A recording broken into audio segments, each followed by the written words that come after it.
So much. And actually, we might open it up to questions for longer because people often have a lot of questions about video games or don't feel like they fully understand what they are even.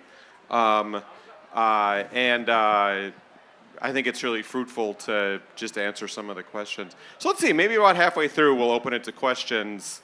And then if we run out of questions, we can just keep asking each other questions. But yeah.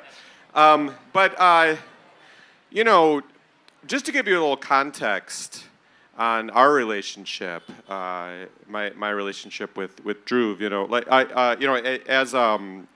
as he was saying in the lovely introduction, I've been working as a journalist here in India for a long time, increasingly writing about the political situation in India. You know, I just wrote this book about the assassination of Gauri Lankesh, so I've been really immersed in that. At the same time, I've also been writing about video games as an art form, which seems like two completely incompatible things from two entirely different worlds. Actually, they're not necessarily, and in fact, the convergence of these two interests, politics and games as art, I've found most directly in Dhruv's games and Studio Rollo Romig's games. Studio Rollo Romig makes games that are very steeped in the Indian idiom, visually, in terms of literature, in terms of cultural references, and you know, your games, I would say, are kind of a mix of often confronting the colonial past in this really playful way, but also confronting the current political situation. But through games that are very much games. And, you know, I think of you as a poet, Dhruv, you know, but a poet whose medium is games. And they're not just word games, they're very visual. I actually wish we had images because Rollo Romig games have such a distinct visual style. But actually, one of the Rollo Romig games has been on display, not just on display, but available to play.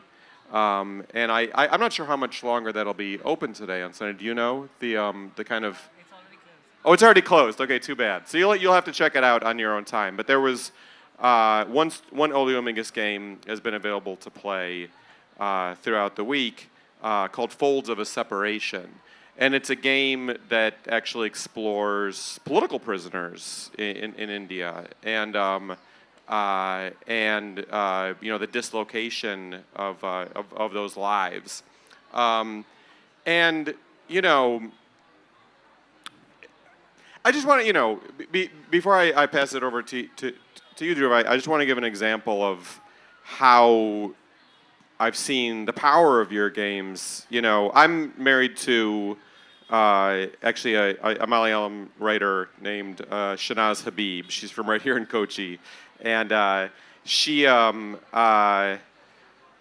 been curious about video games, but had never really played them much before. And just a couple weeks ago, she asked me, you know, could you show me some games? She knows I've been writing about games a lot, of course, and so I immediately started with your games.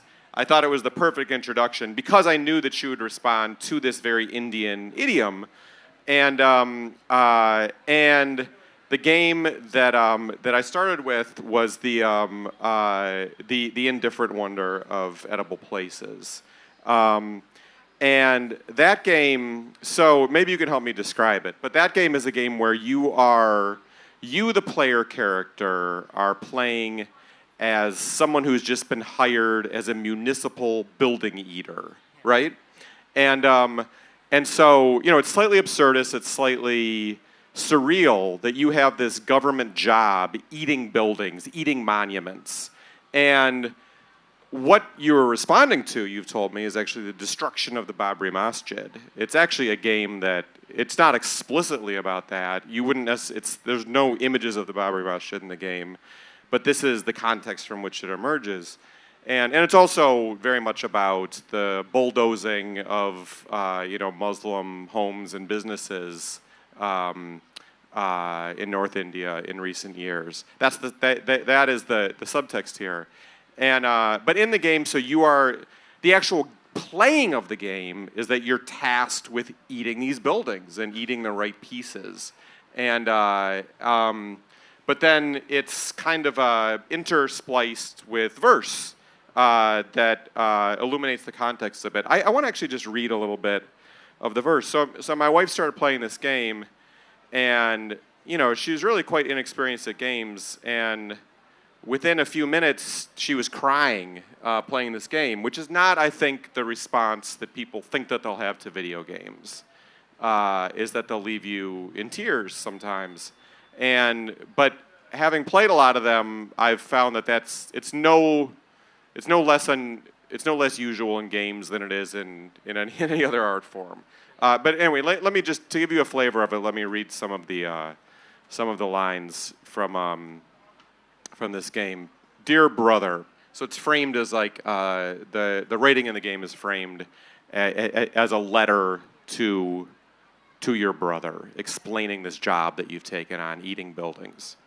Dear brother, it is a somnambulant dawn, a cold awakening of day into night, of color into grief, and of memory into sorrow.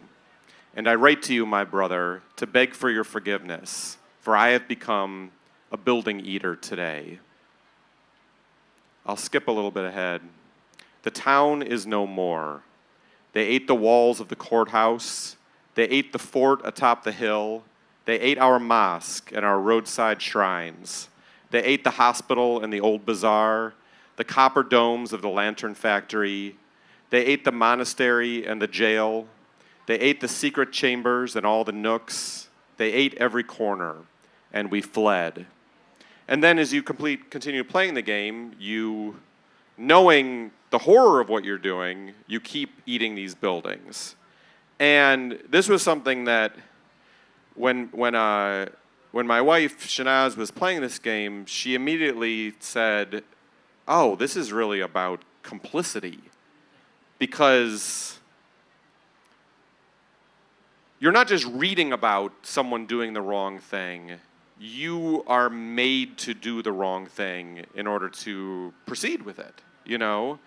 And a lot of the smartest games really know how to play with this idea of complicity. That you are the actor, you're watching yourself act, and you're making choices that you know are the bad choice. And then you proceed and you live with the consequences. That was a much longer context than I intended to give. But I feel like the thing with games is I feel like there's always so much to explain because they're so complicated.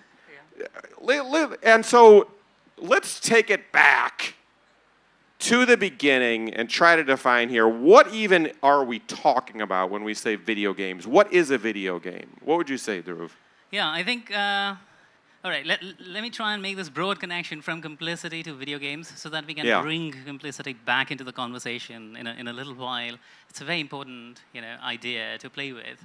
But if you just look at the idea of play, right, as one fundamental language that humans have to interact with the world, play seems to emerge from the affordances of bodies or materials. When you play with a ball, you're playing with its elasticity, right? But there are no rules to playing with a ball, not typically, unless they are socially imposed. If you kick the ball within this precinct, you will score a goal. But if you kick the ball outside it, people will come and shout at you. So that is now a game, an arbitrary framework that you establish, which is communally agreed upon, but still arbitrary in the sense that it is, well, abstract, and it does not emerge from the affordance of the ball or the body alone, but something else, a rule structure and an instruction set, a cultural motive, some series of symbols, a conversation with power sometimes. And when you plug this kind of formal, communally agreed upon structure that allows you to play into computing systems, something very weird happens. You can start to play with data and systems at scales we have never played with before, and that brings you very close to video games, I think. Yeah, and so, no, I really like that way of thinking about it, that, video games are very much in continuity with this entire ancient history that we have of games, which I think have always been an aesthetic form, even if we haven't recognized them as such. But video games, what we call video games, which is really games as software that you can interact with, really they serve primarily to expand the space of possibility and what you can do. And I think they also sit at this juncture where computation, weirdly enough, becomes a part of play. And until then, most play is recorded in some form, you know, like scorecards and so on, which sit just outside the field of play, where the person computing is often an umpire of some kind, a scorekeeper of some kind, and then the state of the game emerges from how the score was kept throughout the process of playing the game. And suddenly, if the scorecard embeds itself into the system of the game itself, and you can start playing with it and modifying its allowances so that the rules become open to play, so that the game space starts to expand, as you say, so that what is considered counting fundamentally alters. Like, it is very hard to read counting in text adventures, but it is a implicit part of keeping track of where the player is at in relation to a system that allows you to play with it. That video games open up as a completely new space. Yeah, absolutely. And what you were saying earlier about how if you have a ball game, any kind of ball game, there are rules to that game, and the rules are essentially arbitrary. And it's so true of games in general, and then certainly specifically of video games, that it's these pointless challenges that we've set up for ourselves. We don't need to, we all have enough challenges in our daily lives. It seems that we wouldn't perversely want to set up more challenges for ourselves. But it's something that we do every time that we play a game. We are volunteering for challenges that we do not need to take. And that have no, external reward outside of the game. Unless you're playing at a very high competitive level. And so why are we doing that? It's not actually pointless. Why are we volunteering to play these games? It's because we want to feel something. It's because we want to have an aesthetic experience often. And it's, I think, also because we want to have the experience of watching ourselves take on challenges. There's this writer about video games whose work I really enjoy. And if you're interested in these ideas at all, I highly recommend his book. His name is Frank Lantz. He was the founder of the Games Center at New York University. And he's got this book called The Beauty of Games. And there's this way that he frames it that I think is really useful. Like he writes about how, paintings are the aestheticized form of looking, right? We're all looking all the time. But when we look at a painting, we're aestheticizing that experience of looking and stepping back and observing how we look. Same thing with music. Music is the aestheticized form of listening. And the way he puts it is games are the aestheticized form of thinking. That it's this opportunity to watch how you make decisions and to watch how you react to things, to watch how your nervous system works, all these things. And it's really true of any game at all. I'll actually bring it back to the example I was giving earlier with introducing my wife to games. We realize actually she's not a novice to video games. This is the thing that I often confront. I'm sure you have too. People think that they don't play video games. Nearly everyone plays video games, but it's because their definition of what a video game isn't broad enough. So my wife is obsessed with online Scrabble. She plays it every opportunity. It's a video game. She's absolutely playing a video game every time she's playing online Scrabble. She's usually playing against a bot, And she really does it in every free moment. She's playing online Scrabble. And at one point she said to me, I've actually learned a lot about how I think from playing online Scrabble, because I realized, like, if I've got this really great run of letters, I don't want to use it until I know that I can maximally optimize the score. If you know Scrabble, and she's a vicious Scrabble player, And so she saves them, and sometimes she loses the opportunity to use those letters because nothing arises with the highest score that she wants. And she realized, oh, this is actually how I make decisions in general. Like I'm actually always trying to keep my options open, and I often lose opportunities because I'm trying to keep. This is something she learned about herself from watching herself play Scrabble, you know. But I think this is what happens, or has the potential to happen every time we play a game, if we're open to observing ourselves in that way. Yeah. I think, so play allows you access to a process of meaning making that very other few processes can duplicate, right? Just the way you make sense of the world by writing about it, or painting about it, or looking at it a particular way and, you know, folding it back into discourse. Play allows you a very particular access to very particular parts of the world. And often that access is mediated by the societies that you can play in, how you can play, and the games that you are allowed to play, or the games that you transgress beyond, you know, some imagined boundary to be able to play. You know, the video game that you sneak in, a pirated copy for, you know, back when you were young. A video game that you just find and it sort of blows your mind because it is a fundamentally new way of looking at the world. And a large amount of that meaning-making process happens in your interaction and grappling with the systems of the video game, not just the text of it, right? Or not just the visuals of it. There's something rather emergent and weird that seems to create pleasure and anxiety and all these other, you know, familiar responses to narrative that happen in a space where narrative does not seem to belong as we otherwise read it, right? And we don't have a very clear critical framework around the structure of games or even the aesthetic of games, even though there is very good work, you know, written around the space. It is still something that we are learning to understand, just because there are so many ways to play. And then so many ways to bend that play to so many different meanings that we are constantly grappling with what kind of sense are we trying to make of the world using play. But it does start to become clearer the moment you both start playing or start building an accommodating room for players to exist in, you know, in spaces around you.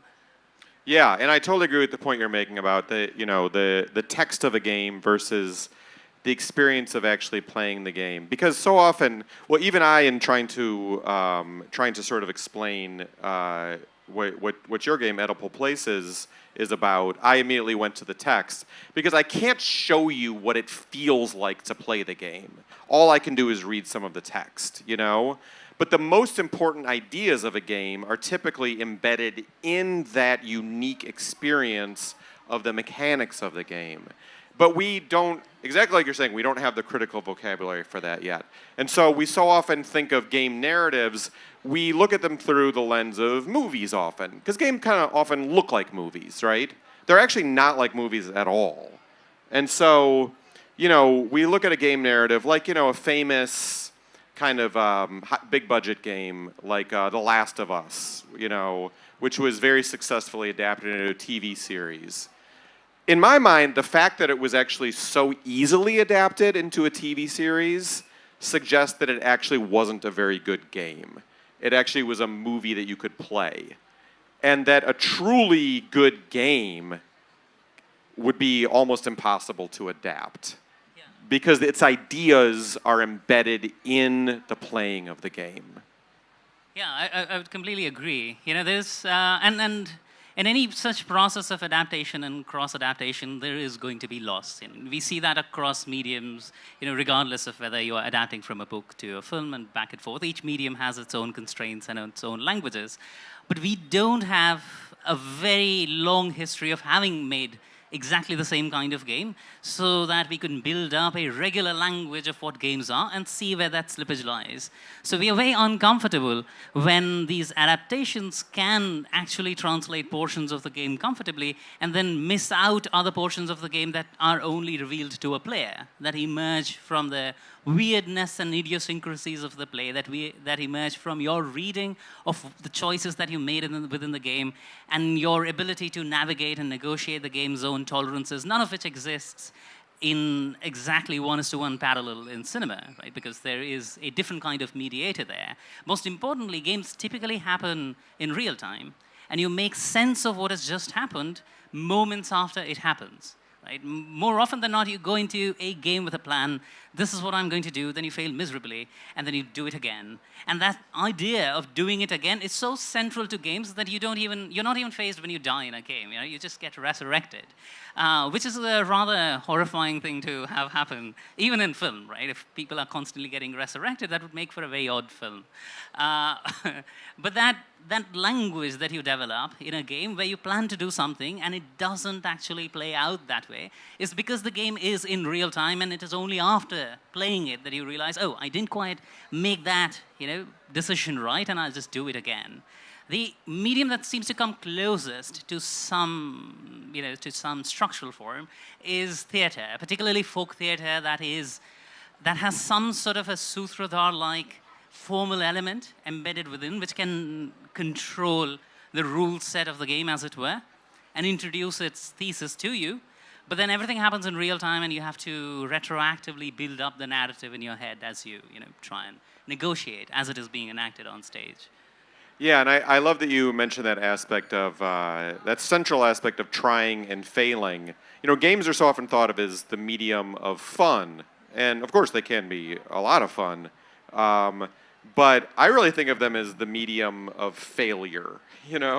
This is the space where we go to try things and absolutely fail, and fail over and over again.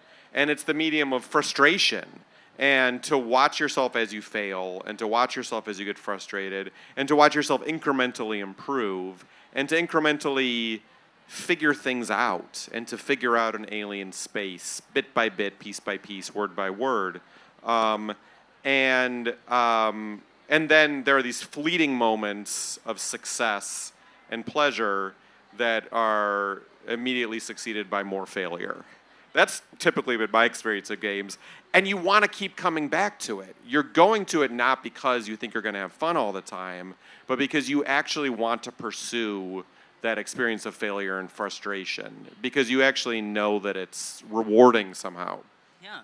And the traditional expectation with a large volume of text that surrounds us, text in conventional form, is to have it be readable and recognizable as well, right? Video games make it very common to create systems and stories and narratives and spaces that are very hard to read from the outset, that you have to struggle with and find some degree of both satisfaction and pleasure in the struggle, not so much in the comprehension of the game, which happens at the end and by the time the game has already ended, right? The sort of where you are being asked to move out of the stage of the game is when you comprehend, okay, this is how the game was supposed to work, and now I understand it, and now I've beaten it.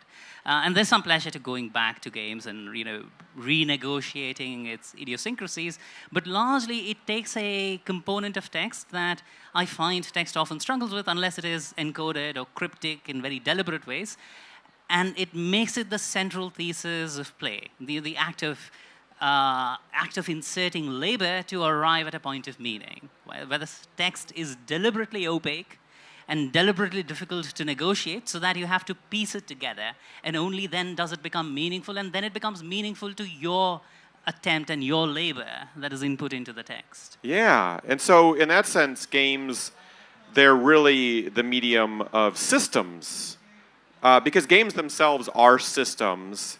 And every time you start a new game, you're starting from scratch. You don't know how this system works. You have to, like you're saying, learn it from scratch, and eventually try to master this system, which is so much of what we do in contemporary life. We're confronting all these bewildering systems that have been thrust on us, that we're forced to navigate, often with little context or explanation, but we need them. Whether it's from like learning how to, suddenly we all have to learn how to use AI large language models, even though no one tells us really how to do it, to like learning how to navigate government bureaucracies. And so we live in this contemporary world of systems. And so for that reason, games are actually the most fruitful medium for exploring contemporary reality. And there's enormous potential here, which a lot of game designers have been tapping. But there's still so much untapped potential here for using video games as the medium for exploring the complexity of modern systems and all the ways in which they actually thwart and defeat and frustrate us and keep us at arm's length, whether by design or not. I think what is fundamentally arcane about finding states of the world that are altogether bewildering is held incredibly beautifully in games or game-like systems. You know, when things work out and they're built exactly right. So a very large majority of games are definitely power fantasies, and you can see where they're coming from. If you're asked to confront bureaucracy and allowed to role-play any character within the bureaucracy, why not be at the head of it? And then you can ignore the bureaucracy altogether and repeat a power structure that you have learned to distrust in real life. But if you go beyond the power fantasy a little bit, if you're forced beyond its precinct, something very magical starts to emerge. You're forced to not just confront bureaucracy, but you're allowed to play with it, at least within the confines of the game. And you find these nodes of opacity where people have found ways to carve out private dignities.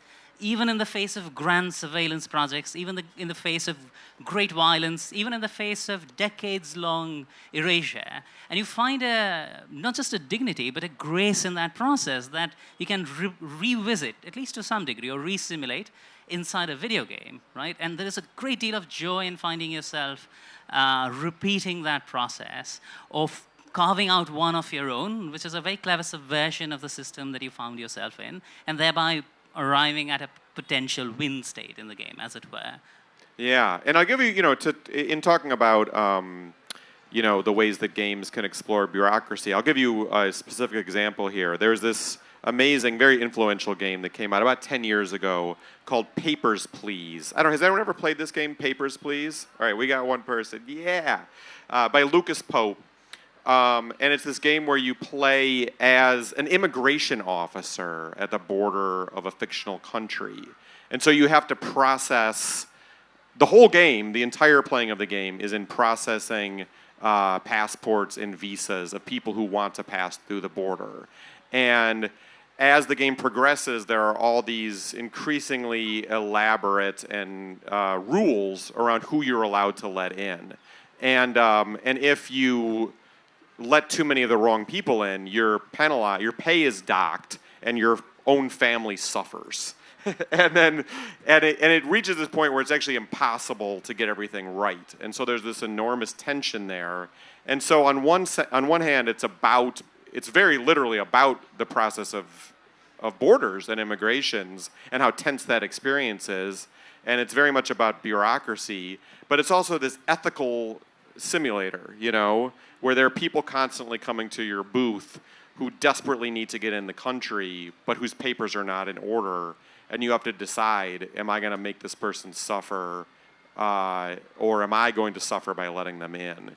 And that game it was such a, so few people had kind of tackled this approach to making a video game at that point that it really opened up a lot of space of like, oh, this is actually something we can do. We can play with bureaucracy in games.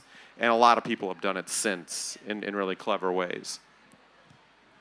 Especially the role that you play in Papers, Please, that of a border agent. So in that moment when people give you their papers, and the game is played on a pixelated interface, so everything is very video game-like, but also very abstract from its real-world counterparts. Passports look pixelated, text looks pixelated, and then the people who are giving you their passports have to X-ray their bodies. Sometimes you can demand that they X-ray their bodies, so they literally become naked in front of you, and that's a position of enormous power, right? You're seeing through a person, at least a bureaucratic image of a person, and you're demanding that they make themselves open to you in this particular manner. And then the very next screen is your pay, depositing into your account, and you having to pay for groceries and heating and running out of money, and really on the verge of grave desperation because this larger state actor is pressing down upon you, and you have lost all this enormous sense of power that you just had a screen ago.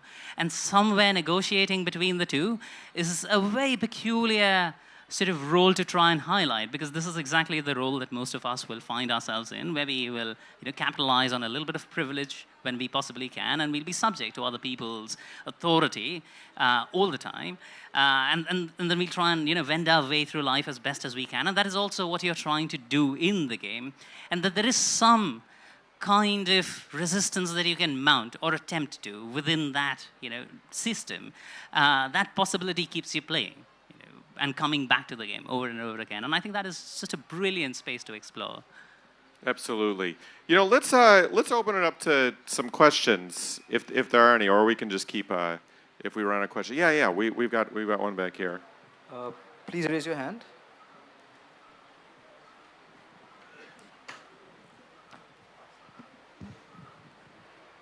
So thank you for writing the Gauri Lankesh book. I apologize if my question sounds a bit impertinent, but how would you reconcile your interest in game writing and games per se with your interest in an obscure Indian author who was shot dead in Karnataka? How do you reconcile these two things? Thank you. Well, I think on one level it's not necessary to reconcile them, because I'm interested in a lot of different things, and they don't necessarily have to be reconciled. But I do think that there's actually a great deal of crossover in these interests, as unlikely as it might seem, that that games really are a place for exploring political ideas and political realities, or have the potential to be. And those are typically the games that interest me the most. And so I really don't see it as a contradiction whatsoever. And I think the perception that it's contradictory arises from typically a misunderstanding of what's possible in games and what ideas they're actually addressing. And often, I find that people just, I don't blame people for having this experience, but just don't know what's happening in games. How deep they've gotten, and how deep they've always been, actually, in many ways. And I think a lot of it comes back to, like Dhruv was saying earlier, that we continue to lack the critical vocabulary around games. It's very reminiscent to the position that movies were in their first few decades, where movies, it's hard to remember now, but cinema was not taken seriously at all. It was dismissed as this sideshow attraction. That's often how it was presented, was as a sideshow attraction. It wasn't thought about as art. It was, over decades, critics had to make the case that it was art and slowly convince people of that. It did not seem obvious at all. And even then, even as this slowly dawning critical understanding of movies emerged, they were too often viewed through the lens of the art forms that preceded them, theater and novels, and so continued to often be misunderstood because movie scripts and the visuals of movies were often compared in unflattering ways to what you can do in theater, because that was what people were more familiar with. And you see the same thing happening in games now, where where video games are now compared to movies. It's the wrong comparison, and they need to be understood on their own terms. But I think this is the same thing happened with novels. Like in the 19th century, when novels were at their peak, parents complained about their kids wasting too much time reading novels. They really did. And now we're like grateful if our children read novels. Please read any novel. I don't care if it's Harry Potter. Just read something. And you see that flip. And it seems unlikely now that video games would hold that same position. I actually have no doubt that they will. We're just in this slow understanding of what they actually are. And in fact, we seem to be in this small window of time, and it is very small, where video games are treated as irreverent, right? They're treated as playful and well outside the spectrum of both important, popular, and critical culture. And that is great. It lets you, as a video game author, say things that you cannot get away with in other mediums right now for a very small amount of time. And that is shrinking fast, right? So it is possible to use the frame of games right now to think through ideas that you would struggle to in other mediums just because those mediums are so bound by societal surveillance, constraints, political action, and outright bodily violence.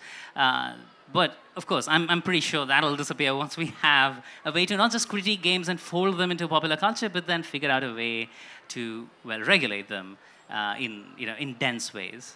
Yeah, but I totally agree. It's such an exciting time for games because they are weirdly under the radar, despite being so huge. They actually, it's often been repeated, they pull in a lot more money than movies do now. But not that the money part of it says anything about their aesthetic value, but movie,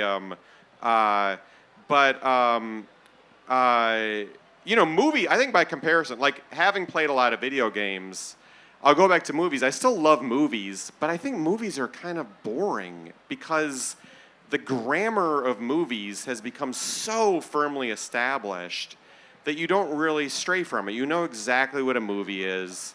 It's between 90 minutes and 2 hours. You know all the beats. You know what all the edits mean. Games are just crazy. Anything can happen. The grammar is completely unsettled. They're bizarre. They're surreal. Nothing is set. And actually, the place where games are now reminds me a lot more of like the late silent period of movies, which is actually a fascinating period of cinema where people were just wildly experimenting with just what you could do in terms of editing, in terms of camera movement, in terms of, jumbled narrative, and all that kind of like once you had to set the camera down on a tripod because of the advent of sound, movies immediately became a lot stodgier. I feel like we're still in that really exciting, wild period, so you should catch it now. There's also, just to add a note to that, at points it becomes very easy to appropriate medium to, and even the fringes of the medium to conversations of power, right? Text succumbs very quickly if you have control over certain nodes that get to publish text or that get to frame what is published in particular ways. With film, it is possible to, not easy, but possible to bend it to propaganda in particular ways or bend it to violence in a particular ways. And then you have to have that conversation by competing with the scale at which somebody's producing films or competing with the critical heft that your film might have as a counter-narrative. Video games have proven incredibly resistant, largely because we don't have a unified language of games, to such outright appropriation. Yes, they are used for propaganda. Yes, they advocate a specific kind of violence. But at the same time, when they try to do that, they break miserably and often turn out to be pretty bad games to play with because they are not absurd enough, because they are not open enough to other authorial interpretations. You have to relinquish control. That is a fundamental tenet of making games. Allow other people to reinterpret authorship of your game as they are playing it. And what language of power would want to relinquish control and its dissemination? Yeah. The control thing is really interesting because it's a big contrast with movies there. That even though games, especially big budget games, often look like movies, in a lot of ways they couldn't be more different because, like you're saying, there's such a surrender of authorial control in games because you're creating the narrative in many ways through your choices. Movies have been described as the imperial art form because you sit in the movie theater and you just subject yourself to the filmmaker's choices for 2 hours until it's over. And actually, I think of art forms as having kind of a spectrum of interactivity. Movies are at one extreme, no interaction at all. Video games are at the other extreme with the highest possible degree of interaction, although there's a big variety of degrees of interaction within games. And then in between, theater is more interactive because you're there. The presence of the audience influences the performances on stage. Sometimes there is actual audience participation. Every performance is different. It's ephemeral. All of those things. Books are actually oddly interactive. You can flip through them, read them out of order, write marginalia. I really think of it as more of a spectrum than a binary when it comes to interactivity in art forms. Let's take another question. Sir, what are the chances of video games as a trigger for crime detection? Video games as a trigger for crime detection. Can you explain what you mean by that? How it can be applied to a cyber in forensic ways? Oh, that's interesting. Yeah, yeah. So simulation technologies have a long history in in forensic use. There are games that adopt the language of detective work, so to say, to some degree, and forensic idioms, if not outright, forensic use, and then bend it to really delightful circumstances. Early today, we were discussing the return of Obra Dinn with somebody, by the same author, Lucas Pope. Yeah, the same guy who made Papers, Please made this other game. Yeah. And it's a game where you play as a detective, but here you have a memento mori, a weird time-traveling device that lets you see the moment of somebody's death. And you're playing this detective, again, a very bureaucratic role, because you're playing for the East India Company or one of the shipping giants, and there is a ship that has returned into port. Or has arrived at port, and the ship is a ghost ship. There are no survivors on that ship. There are only dead bodies on it. And you're there to find out what happened on the ship. So every dead body that you find, you're trying to piece together through this long and winding narrative of extraordinary violence and extraction, that characterizes that particular period in history, the colonial trader history, as this detective. And you do actual, deductive work in piecing together this narrative, but it is also soul-numbing the closer you get to the answer there. So Yeah. we are still haunted by silent movies. We are still attracted by silent movies. Yeah. What is the reason? To me, I think it's because silent movies are cinema in its purest form, I was so amazed, when my daughter was, probably around 3 years old. We were actually right here in Kochi at her grandparents' house, and I heard her from the other room just laughing louder than I'd ever heard her laugh before. And I was like, what is she laughing at? And I went and she was watching a Charlie Chaplin film.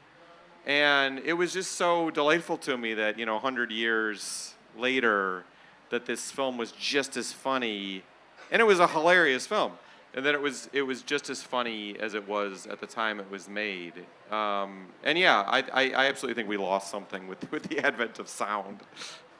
Yeah, can we get another question? Hi, so my question is just a singular one actually. So we mentioned how we don't actually have a critical vocabulary to describe video games. Why is that? Because you mentioned you compared the late silent era of movies to the current state of video games. I disagree with that because video games are progressing. Video games are not that much younger than movies. About 60 years or so, I'd say. I'm not sure. I don't know the exact dates. But the reason I say that is because video games are improving at a much faster rate than movies ever did. It started with just Pong, and now we are at phases like GTA 5 and Last of Us. So my question is it that we lack critical vocabulary, or is it that with the genre of video games is just too broad to describe? I think I'll like to respond to this super quickly.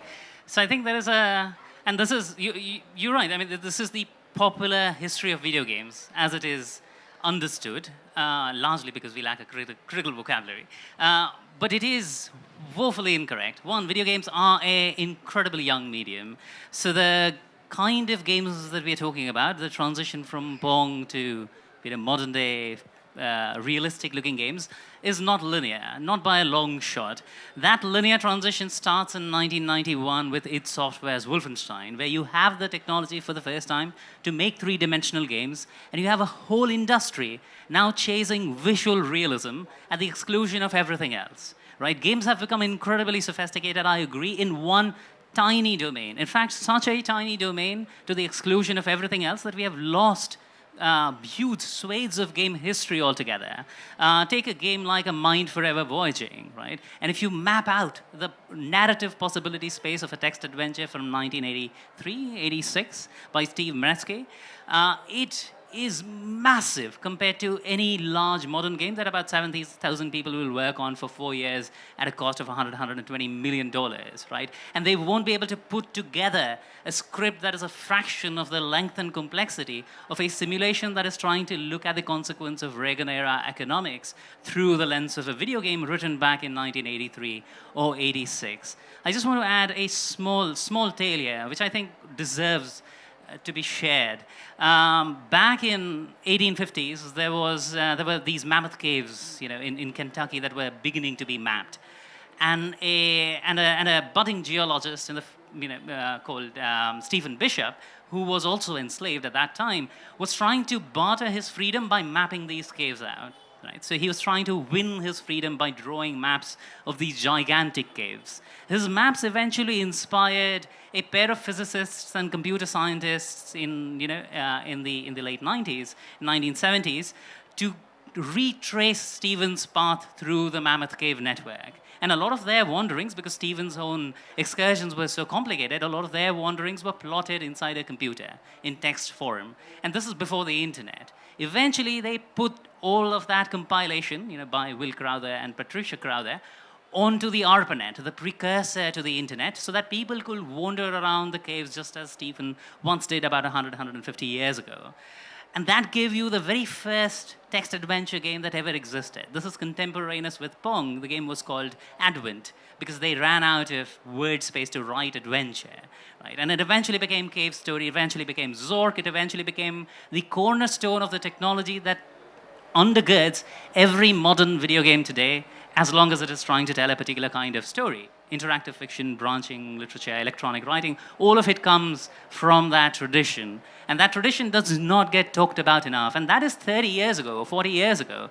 We don't have enough space, and we have a great deal of fluctuation and volatility in between to be able to make sense of it yet. So can I just expand on that a little bit more? Sure. So you mentioned how video games after Wolfenstein we hyper focused on realism, and yeah, that's true. But if you take 2025 Game Air Awards, the 6 nominees are more than half of them aren't AAA titles; they're indie titles. They don't actually focus on hyperrealism. Take Silksong, Hollow Knight Silksong. It's a 2D platformer. Hades 2 is a top-down roguelike. These games break the convention of hyperrealism to give us a different kind of experience that is similar to Advent, to the ancestor of all video games. I completely agree. So the reason these games exist is because there are voices within the game's space that are pushing very hard for these games to exist. They still struggle mightily to break through and remain sustainable. For every Silksong that exists, there are 100 indie developers going out of business every month. It is now, again, a very verdant time for a certain kind of game to proliferate, or certain, very large volumes of games to proliferate.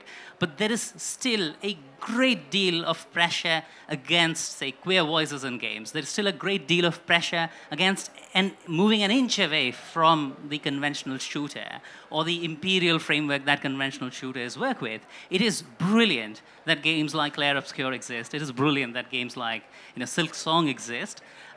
We hope to see more of them, but they exist because 5 years ago, or 7 years ago, or even 10 years ago, you had game engines like Twine exist, and people sold their soul to keep them alive. Or you had people like Porpentine writing Howling Dogs, or you had people like Lucas Polk making Papers, Please, and then it slowly carving out, or even for that matter, Jonathan Blow making Braid, and opening up or popularizing the idea of going indie, and building out these alternate economic systems that would make it sustainable. Yeah, and I think there's been this backlash to this kind of relentless and often mindless push towards making games look more visually realistic and higher fidelity over time, that a lot of game developers have realized that that's just an absolute dead end, and that even the players don't want that. That there's actually a pretty small audience of players that are really keen on every blade of grass being representationally perfect. That's not why people are playing games. Yeah. Also, for every step that game systems at large and the game industry and game cultures that surround it that seem to take a few steps forward, you have an extraordinary amount of violent backlash that spills out into the real world. So the same period of time that you're charting is also the same period of time that you'll chart the rise of the Gamergate movement, right? So when queer games start to become a little bit vocal, feminist games start to become a little bit vocal, and they're a tiny, tiny minority of the game space. They're not asking anybody for any money at all at this point, and they're being released for free on tiny corners of the internet as private poetry, and it creates such an enormous political backlash on 4chan that it eventually morphs into, what is now QAnon of sorts. And it becomes real-world political violence that games at large, or game systems, or even game cultures at large, are ill-equipped to deal with. You have to plug in, at the moment, other kinds of interventions to hold it back. Yeah, and the suggestion that arose that games are dominated by these hyper-violent games that are focused on shooting people in the head and the like. Yes, it's true. Games often the biggest budget games are dominated by this kind of thing.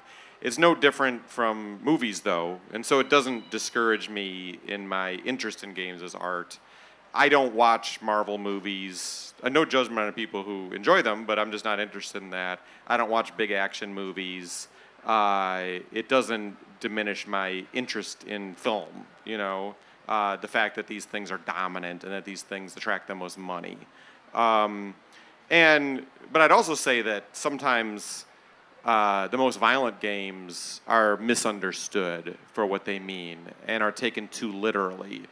Some of them I don't think are worth a lot of analysis. I'm not here to defend Call of Duty, but I think actually Call of Duty is probably more interesting than it's given credit for, because it's taken very literally as a game about shooting people, when actually, I think violent games, at least the best violent games, should be understood as games that are actually metaphors for other things, for the atavistic urges we all have, the deep instincts and fears that we all have, and the kinds of ideas and impulses that we typically only explore in nightmares.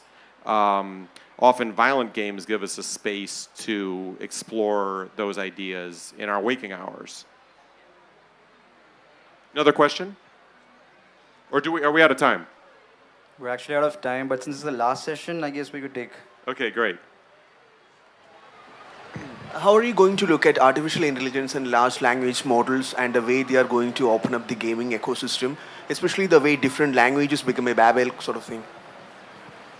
Dhruv, do you have thoughts on that? Yeah, so games have a very weird and mischievous role to play in us now having to deal with the proliferation of these weird tools around us. So the company that powers these tools, predominantly, there are others besides, but NVIDIA, largely makes engines for games, right? Sort of graphic cards that do a very specific kind of computation, parallel compute, which is essentially a very clever kind of guesswork, where they'll do a lot of simultaneous computation, but it's also not as precise as what a CPU will do versus a GPU, what they build.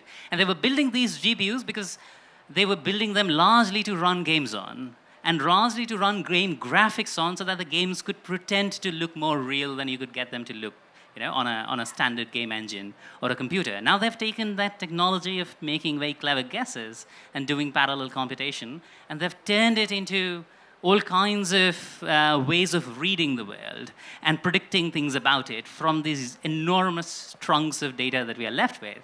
How that opens up the games industry or the game making space will take way longer to answer than we have. I mean, obviously I don't know the answer, but it'll be a discussion of some kind. But a large amount of that process right now, because these tools are not open. These tools are enormous amounts of, they consume enormous amounts of energy, they require enormous amounts of cooling, and they are black box tools, so we don't know what data sets they are reading. So they're more often than not simply stealing stuff.